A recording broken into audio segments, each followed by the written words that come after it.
உங்களுக்கு விஜய் அண்ணனுக்கும் உங்களுக்கு ஏதாச்சும் கூட்டணி தொடர்பு இருக்கா? அப்படி கூட்டணி இல்லை அப்படின்னா அவரை நீங்க எதிர்க்கிறதுக்கு என்ன மாதிரியான ஆயுதம் வச்சு எதிர்த்து நீங்க ஆட்சிக்கு வருவீங்கன்னா? எதிரி பலகீனமாவான் அதை வச்சு நம்ம ஜெயிக்கணும்னு ஒரு வீரன் களத்தில் நிக்க முடியாது.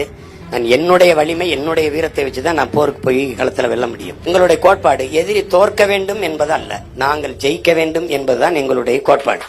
அந்த அடிப்படையில நீங்க என்ன தத்துவத்தை எடுத்து வச்சு வாராய்னா, நீங்க தமிழ் என்று பேசல, தமிழர் என்று பேசல, மொழி இனம் என்று நம்மை பிரிப்பார்கள் பேசுறாங்க. சாதி மதம் மொழி இனம் என்று பிரிப்பார்கள் என்று அவர் மாநாட்டுல பேசினது இருக்கு. முதல் மாநாட்டுல மொழி இனம் என்று பிரிப்பார்கள் அப்படிங்கறத எப்படி இருக்கிறீங்க? எந்த ஒரு தேசிய எந்த ஒரு அரசியலும் அந்தந்த தேசிய இனத்தின் மொழி, கலை, இலக்கியம், பண்பாடு, வழிபாடு, அவனுடைய நிலம், வளம், மக்களின் நலம், இந்த அடிப்படையில் கட்டி எழுப்பப்படலைன்னா அந்த அரசியல் அது சரியான அரசியல் அல்ல. அந்த அடிப்படையில் தான் அவர் கோட்பாடு வேறையாயிருச்சு, நம்ம கோட்பாடு வேறையாயிருச்சு. இப்ப அதை பத்தி பேசி நமக்கு பயன் இல்லை.